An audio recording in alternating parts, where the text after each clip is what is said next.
things are getting really weird. You now have possible threats against Twitter from, well, everyone, including the White House.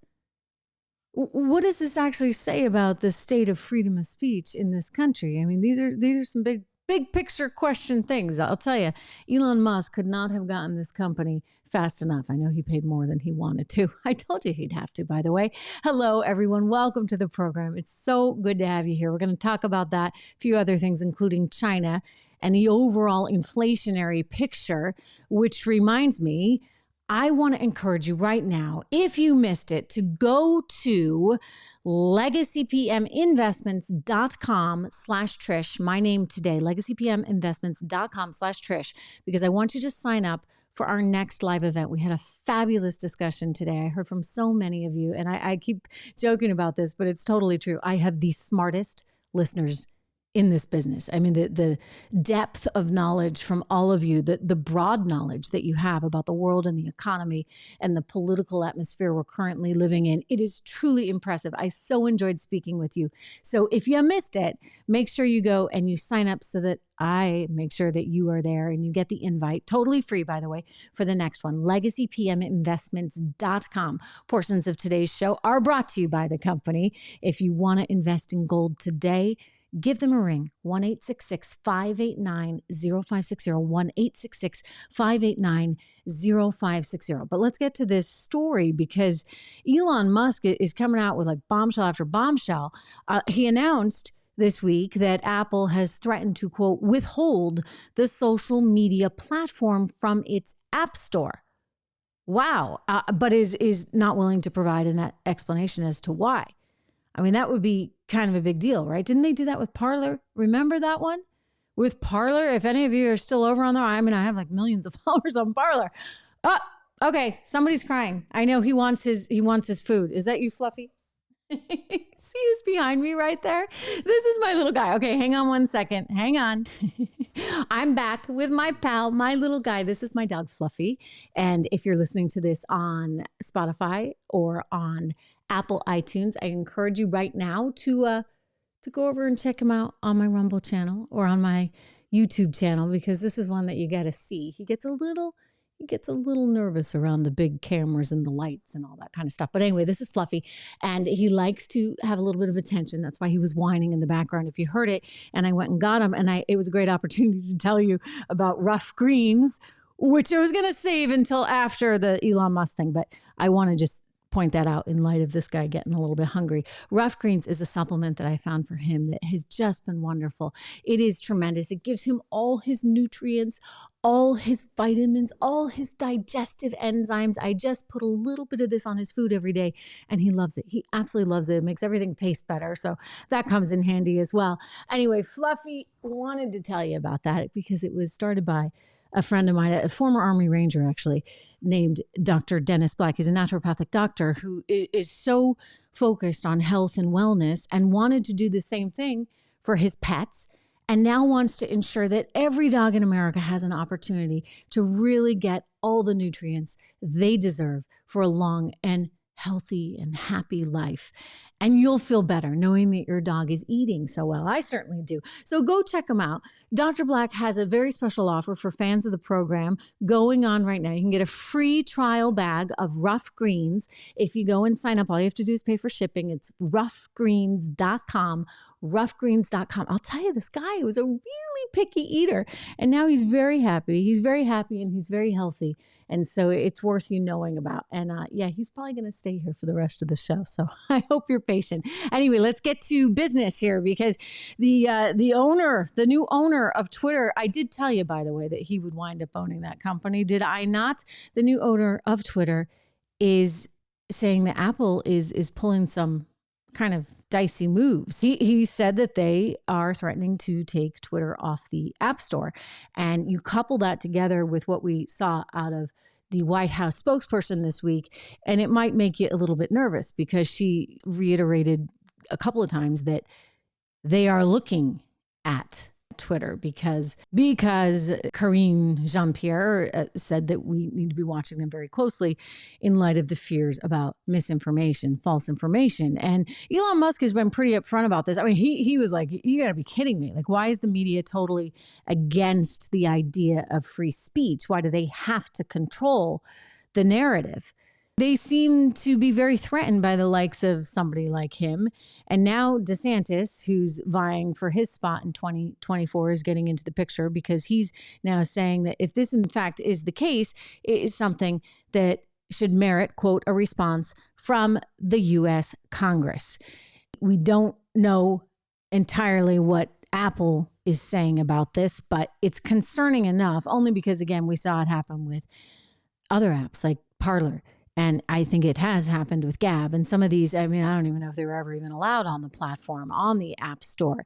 And that's of some concern, understandably, because, hey, that App Store is kind of important, right? I mean, if you ask me, this is really an antitrust issue, because why is there only really two big app stores, right? One for Android phones, one for Apple phones out there. And if you're not on these actual platforms as a company, then you don't entirely exist. And that's limiting our free market enterprise that we are. So this brings into question a whole lot of issues. I mean, certainly free speech is a very big one and an important question for our time, for sure.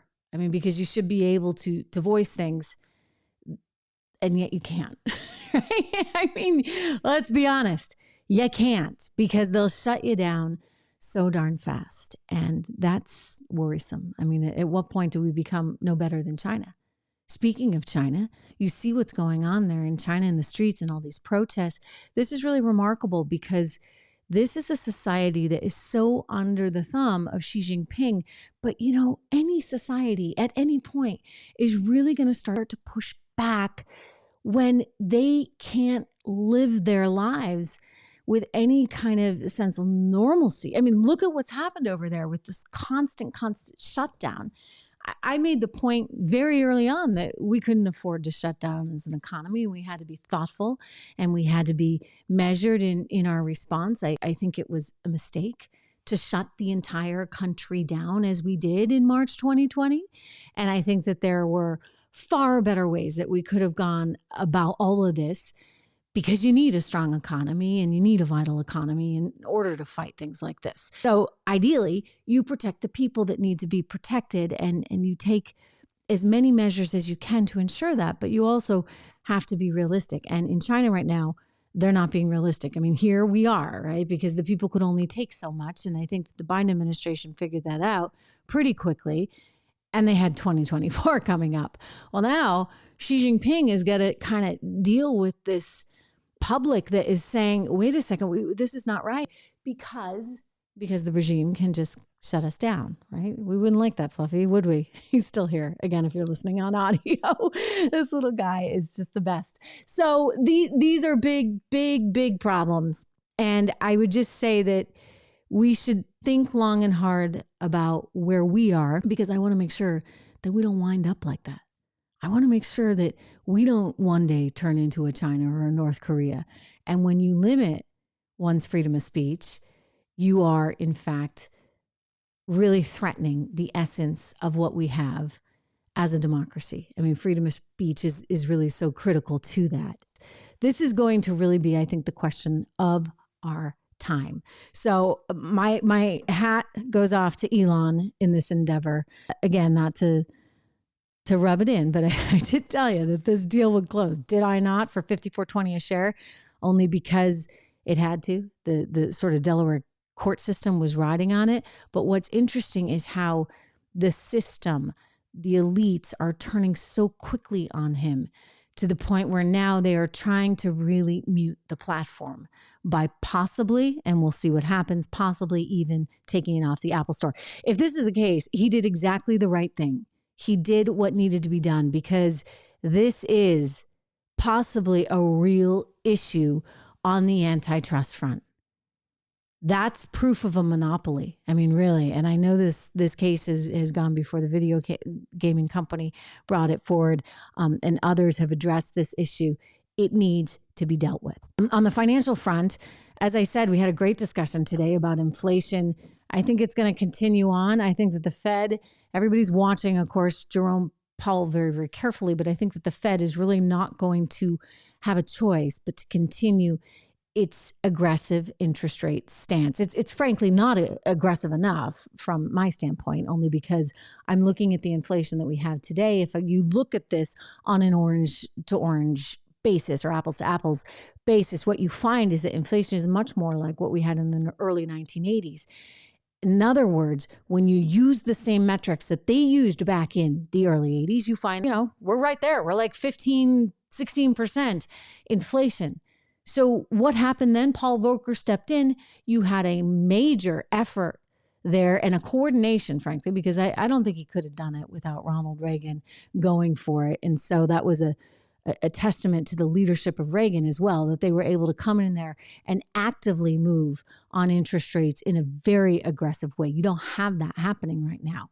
And thus there's so much money. And then there's going to be more. I mean, look, if Joe Biden has his way, we'll be giving out $10,000 and $20,000 checks to anybody who ever wanted to go to college. And you know what that's going to do? It's going to cost more than to go to college. The other thing that the administration already announced, or rather the federal entities, Fannie Mae and Freddie Mac, they're actually going to raise how much the maximum size of home mortgage loans could be that would be guaranteed by the federal government. And it's going to jump to almost 1.1 million, $1,089,300 next year in some expensive markets. And that would be up from $970,000 this year. So according to the Federal Housing Finance Agency, and their thinking is, you need to raise the amount that we can guarantee when people borrow this money because housing prices have gone up so much. So what do you really think this is going to do? Right? What do you, buddy, think that this is going to do? Right, Fluffy? What do you think it's going to do when you put more money into the system and say, hey, have at it. We're going to lend you more and we are going to guarantee that this money gets paid back. Well, it means the prices will go up even more and it becomes this vicious cycle. And all they want to do is feed this cycle so that they can get elected again. And if they have a housing crisis because people can't get as much mortgage, well, then that would be really problematic, right, for them and their ability to continue their own careers. So, I don't think that this is the way to go. I think free money is always a disaster. And I think that the whole college loan situation and crisis and the inflation within that sector proves it. And now they want to make sure that people can afford more homes. Well, you know what? Home prices are going to keep going up. This is just a mess. It is a total mess. And it's why you really need to be thoughtful about taking care of yourself and your portfolio. It's why I encourage you to keep listening to this show. I encourage you, sign up for that event. You know what? You can also go to my website to make sure that you get those invitations. And that's trishintel.com. Again, trishintel.com, my website. I will make sure that you get the invite. Again, all free. And we can talk about this with the experts in greater detail. But yeah, we got inflation and we got a market that's going to continue to, I think, be very, very choppy.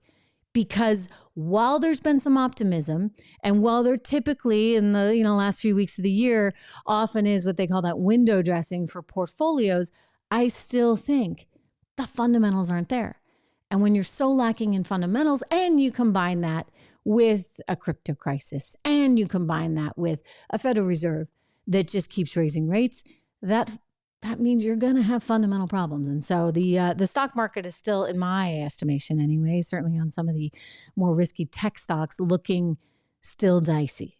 And again, I'm not a financial advisor. I say this only from my perspective as a journalist and my own individual perspective. The one silver lining in all of this is that, hey, maybe you can actually start making some money on those things that were so lousy for years, and that would be bonds, right? I mean, hey, the one plus is that you might be able to buy a treasury again and hang on to it and actually make something for the next 2 years. We'll see. Anyway, great to have you here. Again, as always, it was great for so many of you to tune into that live discussion today with Charles Thorngren from Legacy Precious Metals. I love having you here. Let's keep the conversation going. Go to my website, trishintel.com, sign up so that you are invited to the next one. And I'll see you tomorrow. Hey, I think there's a soccer game going on, huh? Go USA.